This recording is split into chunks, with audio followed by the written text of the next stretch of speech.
Hello everyone, welcome back to my channel. Before starting the video, please subscribe and keep watching for more details videos. Zverev, Gauff named National Bank Open top seeds after high-profile dropouts. Tournament director Carl Hale is excited to watch the talent on display at this year's National Bank Open, even though some big names will be missing in action.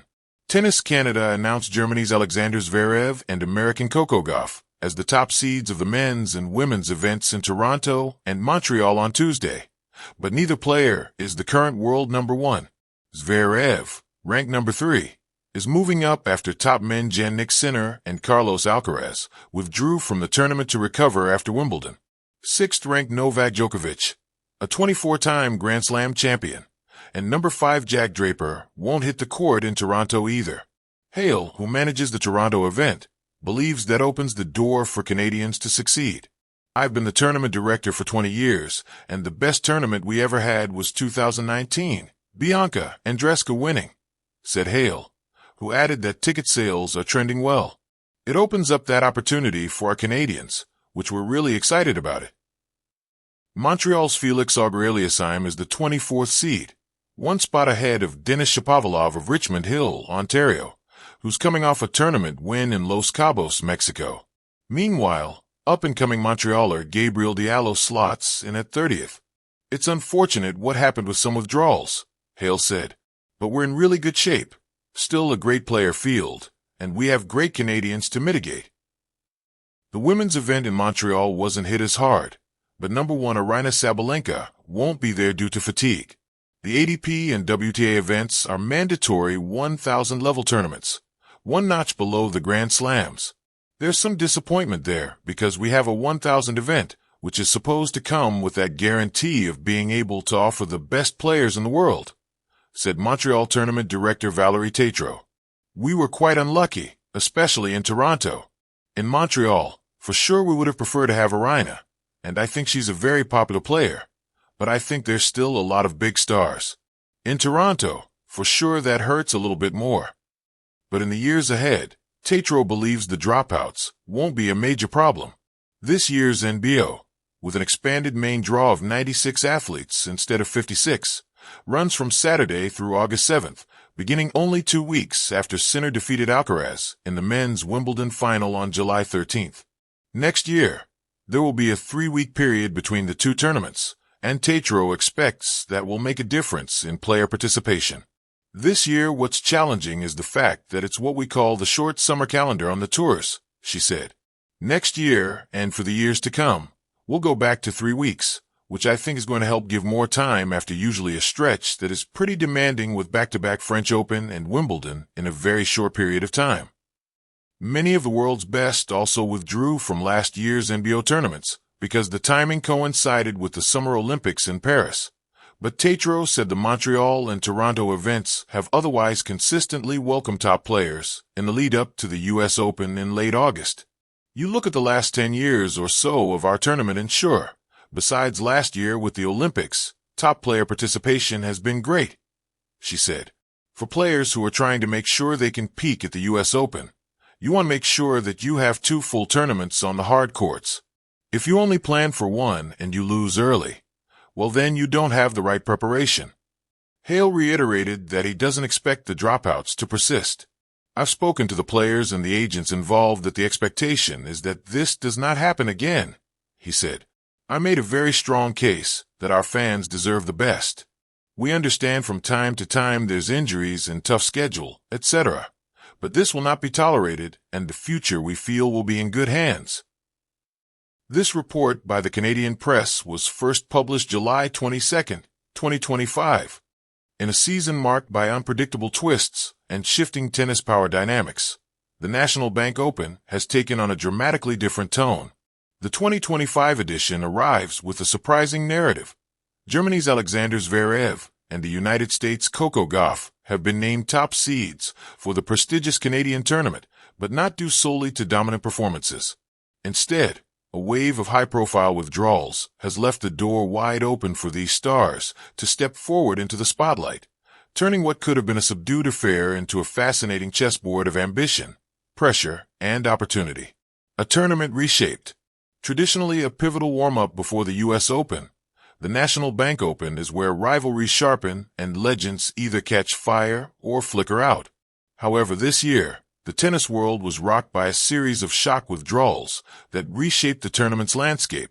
Defending champion Carlos Alcaraz announced he was pulling out to manage a lingering wrist injury. Soon after, Iga Swiatek, the Polish powerhouse and current world number one, also confirmed her absence, citing physical burnout following an intense European clay and grass court stretch. Their departures were soon followed by other big names: Novak Djokovic, still recovering from a grueling Wimbledon final, and Aryna Sabalenka, citing emotional exhaustion after a controversial French Open exit, were both scratched off the roster. Suddenly, the top tiers of the draws looked vulnerable, unclaimed, and buzzing with possibilities. Enter Zverev, a second wind. Alexander Zverev's career has always balanced on a wire stretched between unfulfilled expectations and undeniable brilliance. Once hailed as the successor to the Big Three era, the German has often found himself within touching distance of greatness, only to falter under pressure. But 2025 has been different. Following a strong showing at Roland Garros, where he reached the semifinals, and a solid grass season capped with a Wimbledon quarterfinal appearance, Zverev seems reinvigorated. Critics have noted his improved serve consistency, smarter shot selection, and, perhaps most importantly, a new mental toughness forged from years of close calls and criticism. "I've learned that tennis is not just about hitting winners," Zverev told reporters during Media Day in Toronto. "It's about surviving the storms. And trust me, I've been through a few." With Alcaraz and Djokovic absent, the men's draw opens like an empty throne room, and Zverev, now 28, may see this as his golden hour. A title in Canada could be his springboard to U.S. Open glory, a chance to finally shed the label of perennial contender and claim his place among modern champions. Gauff's moment of clarity. For Coco Gauff, the path to the top seed has been just as dramatic, if not more so. In June, the 21-year-old stunned the tennis world with a legendary win at the French Open, toppling Sabalenka in a gritty, emotional final that etched her name into history as a major champion. Yet, Wimbledon proved less forgiving, as she crashed out in the first round, a stark reminder of the pressure that follows greatness. Her response? Resilience. "I didn't come to the tour to be perfect. I came to be excellent, and that means learning from failure," Gauff said in a candid press conference in Montreal, where the women's edition of the tournament is held. Her coach, the revered Patrick Mouratoglou, echoed that sentiment. "This is not a sprint. Coco's development has always been about sustainability, and she's now entering the phase where she's no longer chasing the top, she is the top." As top seed, Gauff inherits not just a draw she's expected to dominate, but also the weight of expectation. With Swiatek, Sabalenka, and Rybakina out, Gauff's potential road to the title includes names like Ons Jabeur, Jessica Pegula, and rising Czech star Linda Noskova. All dangerous, but none with the recent firepower Coco has shown. Pressure and opportunity. Two sides of the same coin. The top seed status for Zverev and Gauff comes with distinct burdens. Both are now the hunted rather than the hunter. Their every match will be dissected, their every misstep magnified. But beyond the pressure lies the glory. For Zverev, winning in Toronto would be his first Masters 1000 title in over 3 years, a triumphant return to form. For Gauff, it would be further validation that she is not a one-slam wonder, but a sustained force in the game. What makes this year's National Bank Open so fascinating isn't just the names on the draw, but the stories behind them. Each player in the field is chasing something: redemption, revenge, reputation. And with several of the sport's biggest names absent, the vacuum left behind is transformed into a pressure cooker of ambition. New rivalries in the making. With the traditional top guns out, there's fertile ground for new rivalries to emerge, and both Gauff and Zverev may find themselves tested by lesser-known players looking for a breakthrough. Zverev could face Canadian darling Felix Auger-Aliassime early on, a potential crowd-driven spectacle. There's also Jannik Sinner, the Italian technician whose relentless baseline game has given Zverev trouble in the past. Throw in dark horse contenders like Holger Rune, and you have a draw that, while lacking star depth, simmers with intrigue. Gauff's half of the draw isn't any easier. She may encounter Maria Sakkari or even teenage sensation Mira Andreeva, whose fearless aggression and on-court swagger have drawn comparisons to a young Gauff herself. Every match now has implications. Every win adds momentum. Every loss could rewrite the narrative. More than just rankings, a battle of eras. This reshuffled seeding doesn't just reflect player form or injury. It represents a generational shift in tennis. The old guard Djokovic, Nadal, in his likely final season, Swiatek and Sabalenka, are slowly passing the torch to a younger, fiercer, more unpredictable cohort. Zverev, at the older end of that group, is straddling both worlds.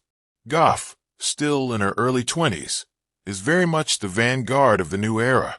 Their co-headlining status at the National Bank Open is symbolic. The torch isn't just being passed, it's being claimed. Looking ahead, as the tournament kicks off, the tennis world watches with anticipation. Not just to see if Zverev and Gauff can capitalize on their top seedings, but to witness whether they can handle the pressure that accompanies leadership. They are no longer just players in the draw. They are the players. For Coco Gauff, the mission is to consolidate power, silence doubters, and establish herself as the dominant hard-court force of the moment. For Alexander Zverev, it's a chance at redemption, a chance to show that his name still belongs at the summit of the game. The National Bank Open may have lost some big names, but what it has gained is a wide-open battlefield, ready for new legends to be written.